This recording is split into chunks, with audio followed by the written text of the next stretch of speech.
that we used on the week we were doing the exercise for marriage. You have to be flexible. Sometimes you just need to be flexible because what you really want may not work. What you really want may not be practical. So what do? Flexibility. You find a way of changing what you are doing to adapt to the situation that you find yourselves in. And you'll find that things will get better. So that's one very good one that Sister Laide and Pastor Ini raised. Then the separation anxiety. They said that when the daughter went to school, she was, there was this separation anxiety, and she was always calling the child. The husband was there feeling that she's calling too much, and then she was always calling her and crying. I know some mothers cry when their children go to school or go to boarding school, but the man just wasn't understanding what was going on with her. And then she also found out that the other children that were at home didn't need her as much. And I really identify with that, because I remember when one day I took my children to school. I was a stay-at-home mom for a really long time after I got married. So I can identify with her story fully. And I dropped my children in school, and I was asking myself, what am I going to do? It just looked as if I didn't have anything to do that day. I was like, drop them from school. I was coming from school run in the morning. I was like, so what will I do today? I was thinking, whose house will I go to? Who will I visit? What am I going to do today? When it dawned on me that, I've been at home with these children for this long, but these children no longer need me that way anymore, because even to get them ready for school, they can almost do it themselves, So at some point you begin to feel not useful. But if you don't channel that feeling in the right way, you will now begin to feel threatened by the fact that, because when I looked at it, for me, I can't remember how old I was, but I know that I was too old to make I couldn't apply for jobs. When I was applying for jobs, I was too old because I hadn't worked before I became a stay-at-home mom. I just got married right from NYSC. I got married and I started having my children immediately. So I had no work experience at all. After 10 years of sitting at home, I was in my 30s. So the work you can't get a job at that age without experience, and you can't get a low entry job because you are too old. So I really couldn't fit into the work scene. So I understand how it is to feel. You can begin to feel that you lost out because you stayed at home. So it's really you now have to have a conversation in your mind to put things in perspective. If you don't do that, you begin to blame, or you could begin to blame other people for the situation that you find yourself in. Is because of this husband, is because of children. Some people will actually be angry with their children. Some people their beef will be on their children, So it's very important to be intentional and be mindful when these things begin to happen. Another thing that we need to know is that in the beginning, when the marriage is being set up and you're having these conversations, let's not have, and okay, this is not for us, this will be more for single people. So if you ever have to talk to a single person or people in your family that are about to start or in this place where they come to ask you a question, or you have to counsel anybody, even if you have to be at home, it's not as you say, you must never be at home, especially if the need demands. But what I say is always have an exit plan. How long are you going to do it? While you're at home, what else can you be doing? Because even though I was at home, I got my MBA while I was at home with my kids, So you can be in school, you can keep in touch with your profession or whatever it is by taking courses while you're at home with the children. I know a lady that had to leave her practice and move to England with her children. So she decided to do a master's instead of just sitting home and being with the children. So what you do while you're being a stay-at-home mom is what matters. When you enter into it and you leave everything to happen just the way it is, just as it comes, leave things as it comes. I mean, Apostle cannot talk about this more. She talks about it all the time. Staying at home is not this. You shouldn't fight if it comes to it that you have to stay at home. That's not the big deal. But what do you do while you're staying at home? What do you do while you're a stay-at-home mom? And if don't do anything because you didn't know or you didn't realize it. And at the end of it, you now start blaming somebody or having regrets or feeling bad about your decision. So to stop that from happening, it's good to be proactive in the beginning. When you're starting to stay at home, what am I going to be doing and how am I going to come out of this when the two children no longer need me? But if for any reason you find yourself in a situation where you feel bad about where you are, because I think that's the time to get your mind together and understand that what has happened. The time has gone. No matter if you regret it, if you're bitter about it, no matter what happens, you're still in that position. You're more likely to be happier if you now bring yourself together. 44, like I said, is not, if you've read Apostles' book, thank God I started late. You realize that sometimes starting late is even an advantage. Sometimes starting late, there are some merry-go-rounds that you will not go through when you start late. So what is late? They say when you wake up is your morning. So you should not allow yourself to get into a situation where no matter what, once you are decide that this place where I am is no longer comfortable for us. It happened now in the Bible. That this place is no longer comfortable for us. Let's go and that's when they went to get wood to build a new place. So if you built a certain house, if you built something around yourself, and then all of a sudden the thing is feeling too small, it doesn't necessarily mean that what you did was a mistake. It just means that it's time to move on. It's time to upgrade. So you just think and ask yourself, what can I do to upgrade, rather than feeling bad or feeling bitter about where you are, because that will never change anything. No matter how sorry you are for staying at home, you stayed at home, time has gone. No matter how bitter or how regretful or whatever it is that you feel, it's not going to change anything. What do you do now?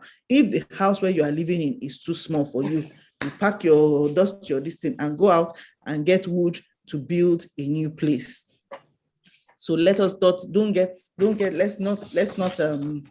allow either ourselves or anyone that we know, or anyone that you're talking to, anyone that you have the privilege of giving an input in, to remain in that place where they feel sorry for themselves or they regret the decisions that they have taken, but instead they should move forward.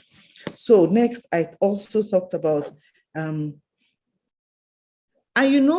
you can also raise your hand. We're on Zoom. It doesn't have to be all chat, so you can raise your hand and say something.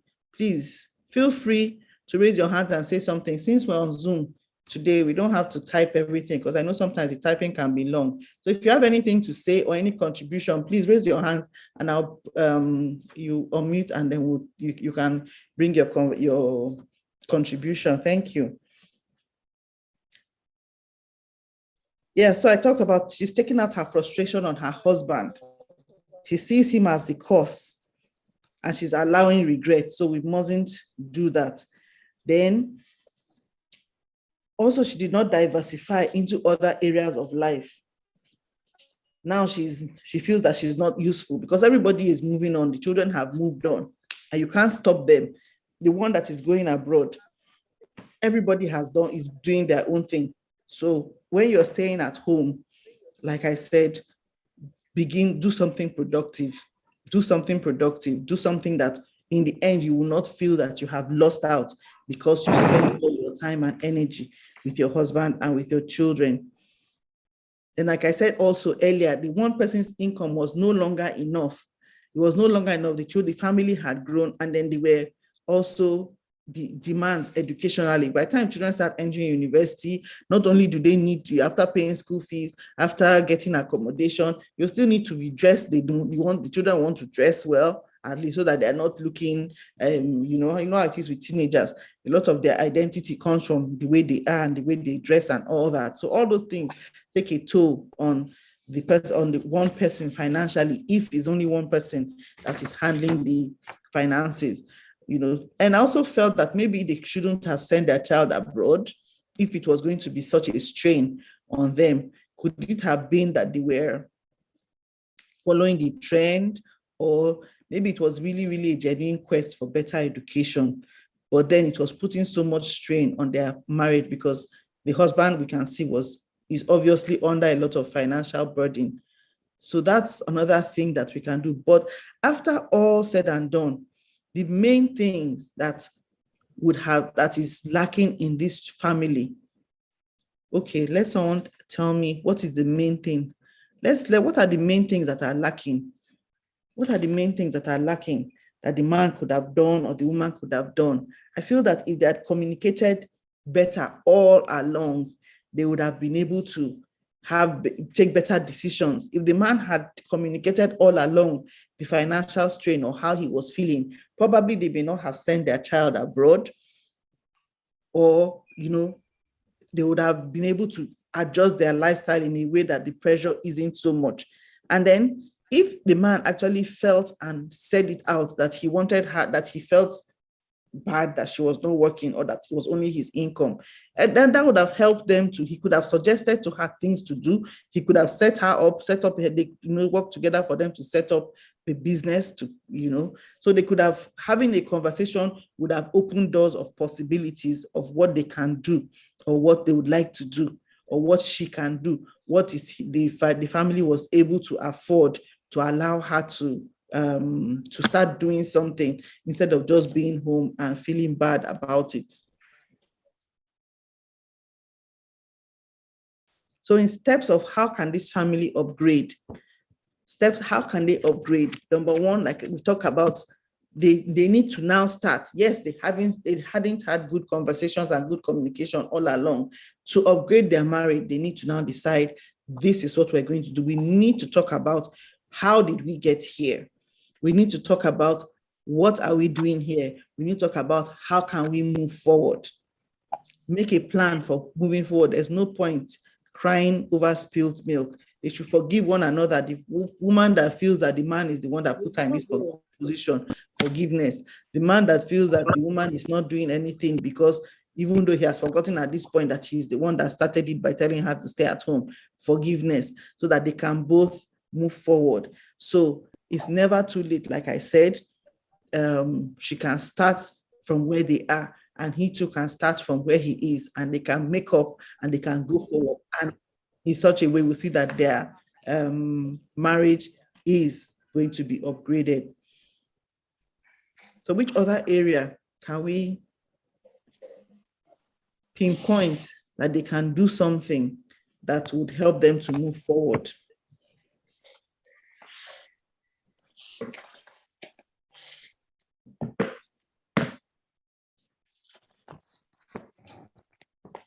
At this point, Oma needs to realize that the children, she needs to let go. She needs to let go of the children and let them do their own thing.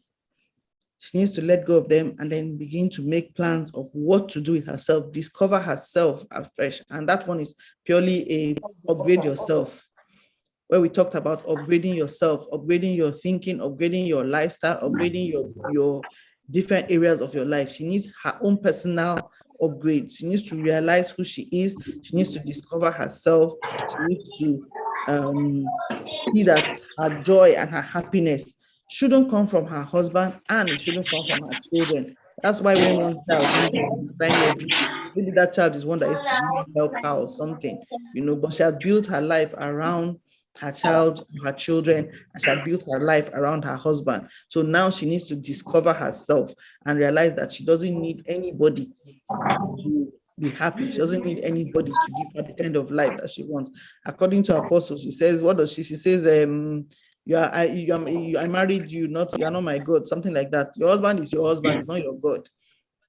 He's not the all in all in your life, and he shouldn't be. Same thing with your children. So she needs to upgrade her thinking in that area. She needs to upgrade the way she thinks about that, and she needs to upgrade, what makes her happy. She needs to discover herself, discover her strength, discover what she can do, discover other areas of life where she can, be productive, and eventually she'll become a happier person. And the husband should stop feeling guilty. There's nothing you've done. Well, like I said, what is done is done. He's feeling guilty that he's feeling guilty that he's feeling bad.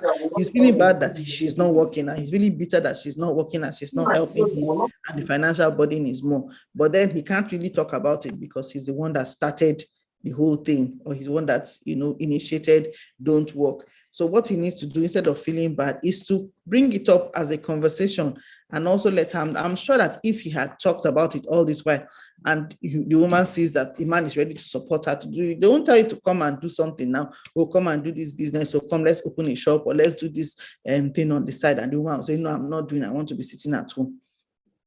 It's because she probably felt that there was nothing else she could do, that she had lost out. And when she looks, she can't see any money, that she can't make demands on him to bring money, let her go and start a business, because she'll feel that he's already doing so much. But if she sees that the man is ready to make that sacrifice so that she can do something, then I believe that she'll also be encouraged to come up with her own ideas. So it's very important, after all said, and the one thread that is tying everything here together is communication. So communication is one thing that a couple in this situation really needs to do in order to upgrade their marriage. They need to communicate. They need to upgrade their lifestyle, upgrade the way her outlook to life, and upgrade her skills so that she can be more productive.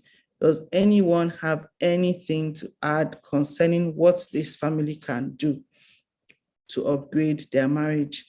I may be able to share a short video that I saw somewhere that speaks about this kind of thing. Let me see, how long do we have here?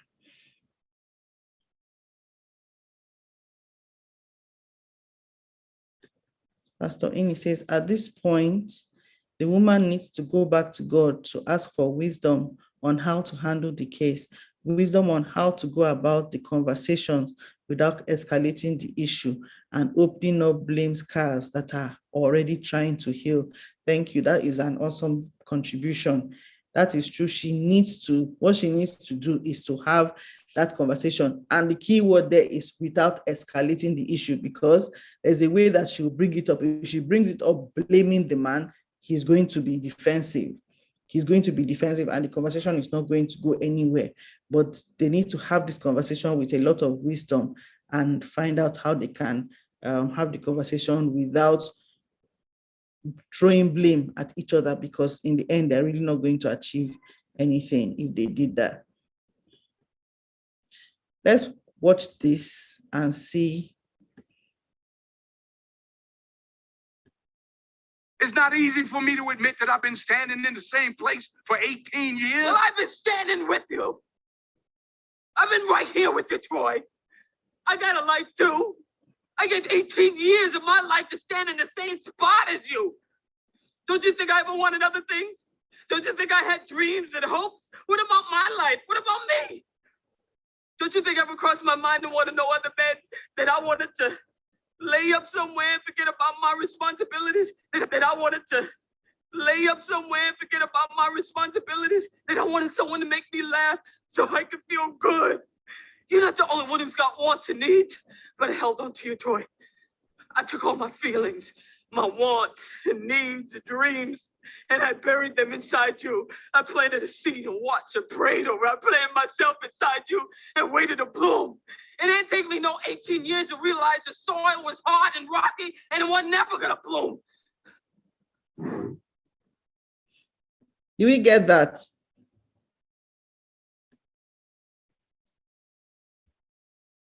This is what happens. This is an example of what can happen. You can see how hurt she is, how bitter she is, how angry she is. And, she wasn't complaining really, if you look at it. She complained. It was when the man brought it up and said something. I can't even remember what he said, but that first line he made is what made her react. So she too has been bottling up. She too has been bottling up her own this thing that she was carrying on, as though everything, until the man said this thing and she just let out the steam. So that's number one to say, according to what Pastor Ini said, if you don't have a conversation the right way, there's going to be a blow up. But the most important thing to note is that this woman was going on, but she had this bitterness inside her. She was feeling that she has wants, she has needs, she has everything, and she buried it inside a man. And in the end, it did not bring forth anything for her. So it's so important. If we remember when we started talking about upgrade, when Apostle first mentioned, the first meeting that she did, she talked about this type of thing, because it always happens. In the end, the woman is always going to feel, or whoever it is that gave up their dreams and aspirations, most times in marriage is the woman. You get to this point where you feel angry, where you feel bitter, where you feel cheated, where you feel, what am I doing? What have I lost? What have I gained? What's all this? Why is it me? Why is it me? Everybody else is going forward. These children that you were carrying up and down that time, when you call them and they'll tell you that they're busy, or you call, mommy, not today, mommy, not today, you'll be wondering, me that I gave everything for you. Then you want to hook it on their neck. The best thing to do is for you to not allow yourself get to a place where you've put in everything, but you're not putting everything in the right place. Women are so productive. Women are so industrious. Women can bring forth a lot. But where do you put it? Where do you put your energy? Where do you sink your energy? No matter what it is that you're doing for your husband and your children, you should also realize that you're also a person. The Bible requires that you love, but the Bible requires that you love as much as you love yourself, or you love as you love yourself. So there's that place for you preserving your sanity, for you doing something for yourself, so that you don't turn around and start to blame another person for what has gone wrong and what has not happened in your life and what you have given up. The soil was hard. Pastor Ini says, and that's what she said. She said the soil was hard because the man is a human being. He has his faults. He has his mistakes. He has his own, he might, even if he had said, oh, okay, go and don't work now, don't work for now. After this, I might open a business for you. What if he doesn't have the money when the time comes? What if something goes wrong with his business? He's a human being. So you might think that I'm putting all this into this and I'm going to get something. And in the end, you don't get anything. Then you turn around and you'll be bitter. And so we must guard ourselves, and you must be intentional about what you're doing, whether it's presently or in the past. If it was in the past, how do you come out of it? And how do you move forward? Not with bitterness, not with regret, but with intention and with purpose, with determination to go forward, because really, it's never too late. Thank God you can start late. Thank God I can start late. I started late. Personally, I actually started late because after I got married, for the first 10 years, I got married in 1999. I didn't start my business until 2011. And in the middle of doing my business, I realized that I was more into being a counselor, being a therapist and all that. And in the end, I started, as I speak, I'm still learning. I'm still doing courses that is helping me in this area that I'm now in being a therapist and being a psychotherapist. That's the area that I'm in now. But up until 2008, I wasn't doing anything in that area. On 2011, no, it was 2013, I started doing my first counseling course. And then I just did it little by little. I didn't even think I was going to get to the point where I am now. But the point is, it is never too late. And so for Oma, or for anybody else that finds himself or herself in this position, please understand that it's never too late. Self-love is not selfishness. Women need to learn how to practice self-love and personal purpose, even in marriage. This is so important, and it is just the truth. You know, our society has not allowed us to pursue self-love. When you say self-love, it sounds selfish because, you know, we're used to how religion makes it sound. You have to Jesus first, yourself last, and others in between. You know that song, and that song has made you feel that if you put yourself before, you know, you prioritize yourself, it will make it look as if you're being selfish. How can a woman not know that she's going to give her life for her children? That's what is expected of us in the society. Forgetting that the woman herself is a human being and that she's somebody's child. And she has her own mind, she has her own everything. And then you come at the end of it, you can't see anything to hold on to. I actually read somewhere, it talks about that our culture, not everything shames you from being, you know, our culture doesn't allow us to say, oh, I'm very good at this, I'm the best at this. If you start saying it looks as if you are boasting, the person is not proud, the person is proud, the person is not humble. So you can't celebrate your strengths because our culture really doesn't, either because of the culture doesn't allow you to celebrate yourself, or you will think if you are good and you are making noise about it, one village person somewhere will shoot, look for which arrow to shoot. So everything around us makes us subdue ourselves. Everything around us makes us, cover the glory that God has even put on your life. You'll be covering it so that people will not be angry. You'll cover it so that people will not talk. And so we need to actually practice self-love, because when you're practicing self-love, it's not selfishness. You're actually celebrating the glory and the goodness that God has put in your life. You're preserving that thing. You're preserving it for yourself. You're preserving it for your children, preserving it for your work in the ministry, for anything. Pastor Ini says, laying a good foundation in marriage is very important from the start. If your lines of communications are not straightened from the beginning, then there's going to be a syndrome of transferred aggressions in marriage. Correct. This is, thank you, Pastor Ini, for this point. You need to lay a good foundation, but beyond laying a good foundation, if things have already spoiled, like this case, what do?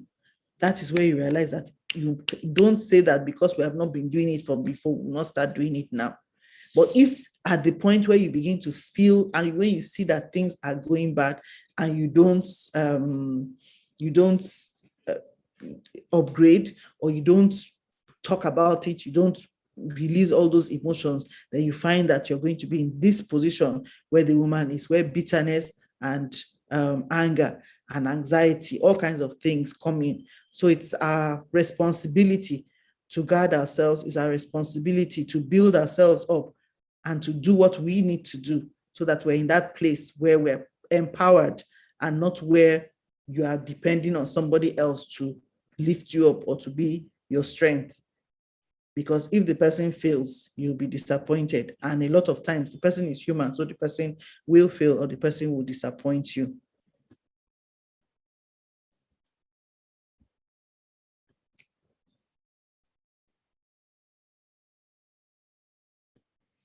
So I think that's it. We don't have any more comments in the chat, and nobody else has raised their hand. So the important things that we have talked about are the things that we're going to go away with today. For you to make an upgrade in your marriage, for you to make an upgrade in your personal life, you need to be doing something. Nobody's going to hand it over to you on a platter of gold, but there are decisions you need to make, there are steps you need to take, there are actions you need to take for you to move forward, realizing where you are, how did you get here, and what can you do to get yourself out of it. Thank you all for joining me today. Thank you for the discussions. Thank you for the comments. Thank you for the sharing. And thank you for being there and being patient, even when we had the technical hitch and we were unable to start as early as we should. It was a pleasure having all of you here today, and I look forward to seeing you again next week when we'll have another interesting topic to discuss. God bless you all. Let us pray as we go. Father, in Jesus' name, we thank you for today and for all that we have discussed. And we ask that, Lord, in every area of our lives where we need to activate any of this, either the skills about communication or to remove resentment or bitterness from our hearts and from our lives, any area where we need to practicalize anything that we have heard today, Lord God, that you give us the grace, and even the things that we haven't spoken about today that we need in our lives to move us forward, in our homes, in our marriages, or in our own personal lives. Father, Lord, by your grace, by your wisdom, and by your spirit, quicken us to know these things and to do them to the praise and to the glory of your name, that all of us may go higher and all of us may bear fruit in our homes and in our marriages and in our lives. In Jesus' name we pray. Thank you so much, everyone, for joining. Thank you, Pastor Mary. Thank you, Pastor Tony. Thank you, Pastor Ini. Thank you so much, Pastor Ini, for all your contributions. Stalaide, thank you very much for joining me. Thank you so much, media. Thank you, Pastor Ngozi. I see you. Thank you, everyone. God bless you all. Thank you so much. See you same time next week on Monday, on Wednesday next week by 9 o'clock. By God's grace, we'll be able to go directly on Facebook as we have always done. God bless you all. Have a good day. Have a good day. Thank you. Thank you, Sister Lydie. Good night. Good day. Bye-bye.